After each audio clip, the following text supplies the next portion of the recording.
وما يقولونه في حق عثمان بن عفان أنه لم يشهد بيعة الرضوان، فإن عدم شهوده بيعة الرضوان كان له وليس عليه، لأن النبي عليه الصلاة والسلام بعثه إلى بطن مكة، ولو كان هناك من هو خير من عثمان بن عفان لبعثه النبي عليه الصلاة والسلام.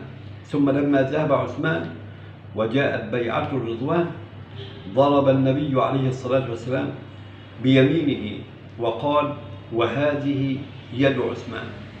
فكانت يد النبي عليه الصلاة والسلام خيرا من يد كل من بايع، إلا أنه جعلها لعثمان بن عفان رضي الله عنه تشريفا لعثمان.